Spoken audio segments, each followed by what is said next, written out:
Hey, it's Soul. It's July 21st, 2017. This is Warcraft Weekly, and, well, let's just get right to it. So how was your week? As always, I'd love to hear what you guys have experienced or what have you won or lost throughout this week. My week was pretty good. I had a pretty decent raid progression kind of thing going on with me and my team. We went from 2 of 9 to, I think, 7 of 9. Ha! I did it again.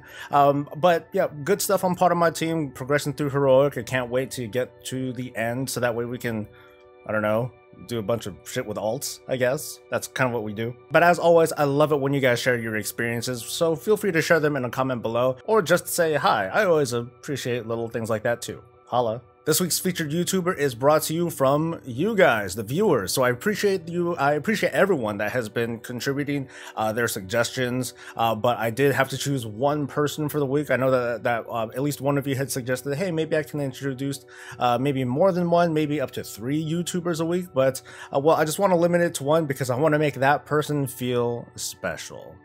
So this week's featured YouTuber is Accolonn, and this person has a pretty interesting channel. A lot of what he does is mostly opinion based. He does a lot of streaming, and so you could feel free to tune into his Twitch whenever it is that he does his broadcasts. He's not the type that focuses specifically on a certain class or spec, but he is the type of guy that you just want to listen to and just hear what he has to say. He likes to chat and banter on. And I kind of like that. I appreciate someone that's willing to just kind of share their thoughts and be really open and pretty candid about it. So if Accolonn is the type of person that interests you, go ahead and give him a click, give him a visit, maybe give him a like and a subscription, let him know that I sent you, and well, just have at it. The Mythic World First race is over. Guess who won? Yeah, surprise, surprise, it was Method whoop-de-doo. Mythic crushed the competition, and by that I mean Exorcist, to get the world first kil'jaden kill. So congrats to them and the outstanding job that they've done. It feels like it's going to be a while until we get those videos displaying the kill. From the looks of it on WoW Progress, most other guilds are still on 8 out of 9. Method is still the only one that's gotten the kill, and it's been a number of days. So now, at least on the competitive side of WoW, we look forward to what's going to happen in the 7-3 raid, or 7-3-5 raid, whatever that's going to be. What's going to happen next? Is Method just destined to dominate the competition for the rest of the expansion, or like forever and ever and ever? Is Exorcist going to try to expand their talent pool and try to come up from behind? Is Limit going to stop getting themselves banned? Do you give a damn? Well, whether or not you give a damn, they deserve that sort of acknowledgement, so hey, props to them. On the slightly lower band of things in the Mythic Dungeon realm, it looks like there's going to be a round of nerfs that's incoming for, you know, I don't even know why they're coming. My guess is that they're trying to tune down some of the mechanics and abilities that come from these later dungeons. And by this, I'm talking about Cathedral of Eternal Night, as well as Lower and Upper Karazhan, which are kind of designed to be like upper tier dungeons, kind of, sort of, maybe. But I guess at the same time, on the Keystone dungeon level, I guess it wouldn't be fair if those dungeons just happen to be so much harder that it prevented people from really enjoying themselves. Like, I'm sure that there are a lot of people, such as myself, that would see, oh, cool, I got a 10 Cathedral.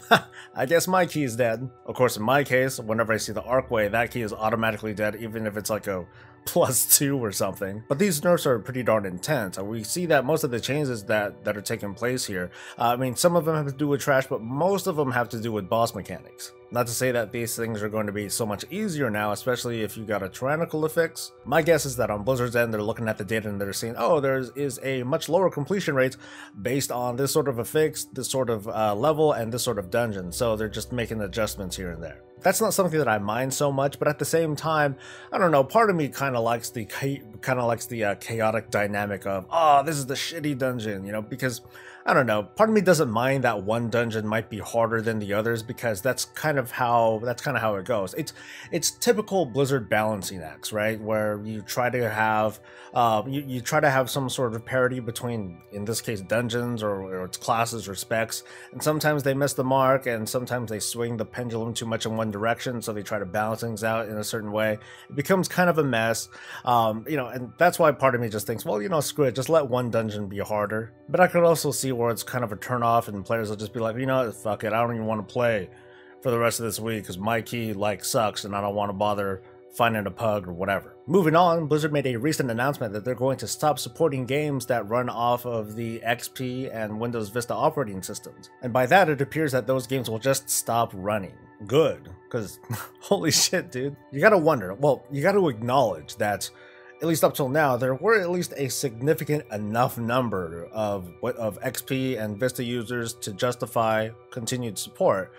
But where are they? Personally, and I'm only speaking for myself here, but I don't know, I just think it's kind of a waste of time for Blizzard to support operating systems that are that old. I'm surprised that they just didn't stop doing support sooner. Doing this sort of compatibility testing it's a lot of waste of time, at least from my experience with using legacy systems such as like older OSs or older parts. There comes a time when you got to move on, not even like to the latest and greatest, but just to what most people are using. My quick question, and I have a feeling I'm not going to get much response, is, well, are you being affected by this? Or do you know someone that's being affected by this? And if so, like, what's that going to do to your lifestyle? You know, are you screwed? Are you just going to end up upgrading? Or are you going to be like, oh, fuck it, I'm not going to play Blizzard games anymore, screw them.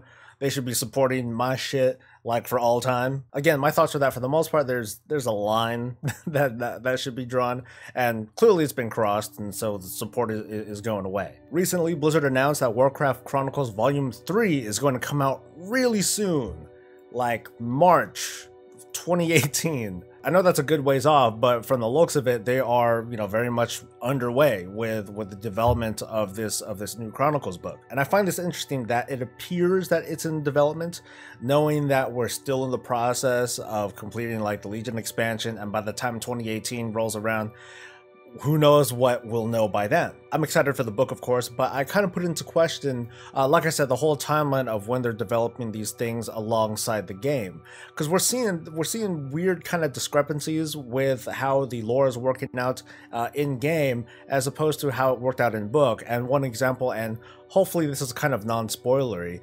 supposedly according to the Warcraft Chronicles book, when you kill a demon in the Twisting Nether, it's supposed to die forever. The related thing to that is that if you kill a demon outside of the Twisting Nether, its soul or something, whatever it is, goes back to the Twisting Nether, it eventually regenerates, and then ta-da, you know, they come back. According to the Legion storyline that we're seeing in 7.3, for the most part, there is a thing that allows Sargeras to regenerate demons within the Twisting Nether. So it's a little bit unclear. I'm pretty sure that by the time, well, maybe I'm just not understanding it correctly according to the PTR experience that I'm having.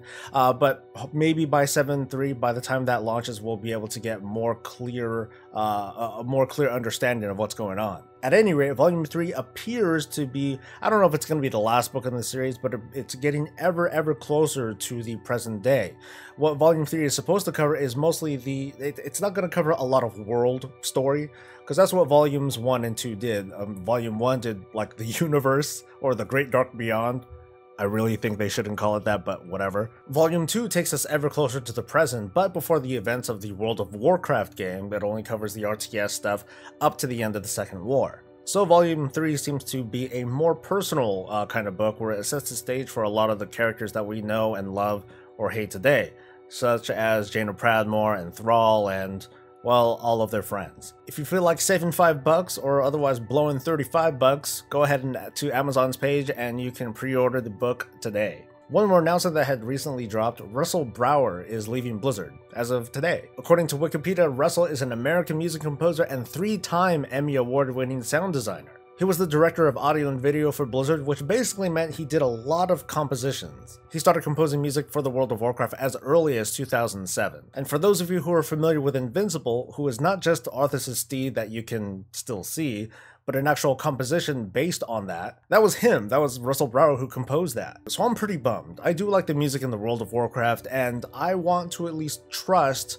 that the music in the World of Warcraft and other Blizzard games are going to continue to be of good quality. According to his post on Facebook, he's kind of being laid off. Apparently his position is being eliminated in the wake of what they're calling a sound decentralization initiative, which I don't know what the fuck that means. It just sounds like, for the most part, being a composer, you don't really do it full time, at least the way that I see it. You know, you compose music and so on and so forth, but it's not something that you have to be doing like all the time. Maybe he was doing other roles, and because maybe these other roles that he did have, those are kind of going away, they don't need him on all the time. He did go on to say that he would continue to freelance with Blizzard if he was offered the opportunity, so it doesn't sound like there's any like really bad blood that's going on between them. He ended it with a teaser that he's going to produce his own solo album, so keep an eye on his Facebook if you want to get a listen or figure out what's going on with that. At any rate, I want to thank you, Russell, for all the years that you put into Blizzard and all the awesome music that you created. Now, if you're thinking to yourself, oh man, they should put him in game to like immortalize him,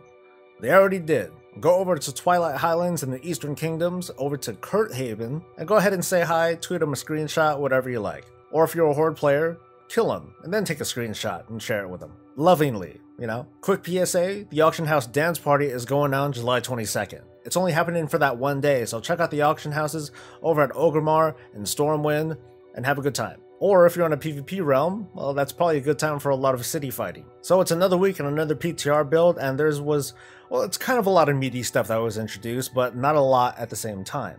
The new dungeon, the Seat of the Triumvirate, is now available for testing. The third subzone for August is now available, along with all the world quests that seem to be dotted all over these zones. There were more quests and world quests to kind of add to what I'm about to talk about a little bit later, and the Netherlight Crucible is available to confuse a lot of us. It doesn't appear that there's a lot of interest in this feature just quite yet, because one, it's so early in development that, well, we're still not quite sure what the hell this thing is. The only thing that I can say with at least some confidence is that it's going to make artifact power relevant again. Not that it was like ever totally irrelevant, but at least once you get to a certain concordance level, like 1, your give a shit meter for artifact power like goes considerably down considering the gain that you get after getting subsequent levels. The Netherlight Crucible is trying to be a thing that's going to make it relevant again, and whether or not it is, it's really going to be up to the final implementations.